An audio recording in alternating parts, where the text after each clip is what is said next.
Hello everyone, ఈరోజు మీకు పల్లీలు పట్టి ఎలా తయారు చేయాలో చూపిస్తాను. ముందుగా ఒక స్టవ్ మీద ఒక బిగ్ సైజ్ బాండీ పెట్టి దాంట్లో ఒక బౌల్ వేరుశనగ వేసుకున్నానండి.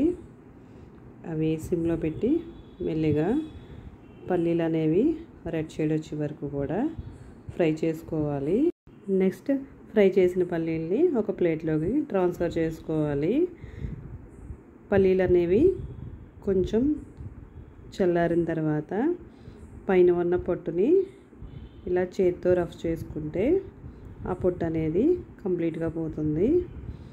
పల్లీలు అనేది బాగా ఫ్రై చేస్తేనే పల్లీలు పట్టికి టేస్ట్ అనేది వస్తుందండి. తర్వాత అదే బాండీలో బెల్లం తీసుకోవాలి. స్వీట్ కావాలనుకునే వాళ్ళు పల్లీలకి రెట్టింపు బెల్లం తీసుకోవచ్చు, ఒక పావు కూడా తగ్గించుకోవచ్చు. నేనైతే పల్లీలకి రెట్టింపు తీసుకొని ఒక చిన్న గ్లాస్ వాటర్ పోసుకొని స్టవ్ మీడియం ఫ్లేమ్లో పెట్టుకొని బెల్లాన్ని మెల్లిగా సిరప్లా తయారు చేసుకున్నానండి. ఈ సిరప్ తయారీ లోపల కొంచెం నెయ్యి తీసుకొని ఒక ప్లేట్లో వేసుకొని ప్లేట్ పూర్తిగా రాసుకొని పక్కన పెట్టుకోవాలండి. ఈ పల్లీలు పట్టి అనేది దీంట్లో ట్రాన్స్ఫర్ చేసుకొని కట్ చేసుకోవడానికి రెడీగా మనం ఉంచుకోవాలి.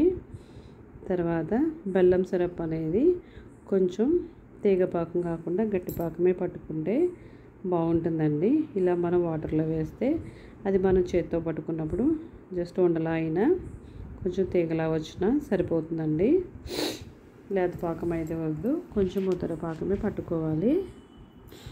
ఇలా చేతికి ఉండలా వస్తే మనం పొట్టు తీసుకున్న పల్లీల్ని దాంట్లో వేసుకొని కొంతసేపు మళ్ళీ ఉడికించుకోవాలి.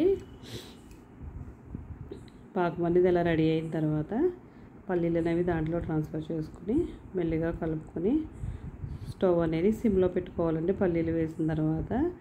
లేకపోతే ఈ పల్లీలు పట్టి అనేది చాలా స్ట్రాంగ్గా గట్టిగా వచ్చేస్తుంది. ఈ పల్లీలన్నీ దాంట్లో ట్రాన్స్ఫర్ అయిన తర్వాత ఒక్క 2 minutes ఆ బెల్లం పాకంలో వీటిని తిప్పుతూ స్టవ్ సిమ్లో పెట్టుకుని ఆఫ్ చేసుకోవాలి. తర్వాత ఇది వేడిగా ఉండగానే మనం నెయ్యి రాసి పెట్టుకున్న ప్లేట్లోకి ఈ పల్లీల పాకాన్ని షిఫ్ట్ చేసుకోవాలి. ప్లేట్లో వేసుకున్న తర్వాత కొంచెం గోరువెచ్చగా ఉన్నప్పుడు ఒక చాకుతో కట్ చేసుకున్న పీసుల్ని ఒక బాక్స్లో స్టోర్ చేసుకొని పిల్లలకి రోజు స్నాక్స్ బాక్స్లో ఒక పీసు వేస్తూ ఉంటే వాళ్ళకి హిమోగ్లోబిన్ పర్సెంటేజ్ పెరుగుతుందండి. ఎందుకంటే మన బెల్లంలో ఐరన్ కంటెంట్ ఎక్కువ ఉంటుంది. పెద్దవాళ్ళు కూడా టేస్ట్ చేయొచ్చు. ఈ వీడియో మీకు నచ్చితే లైక్ చేయండి.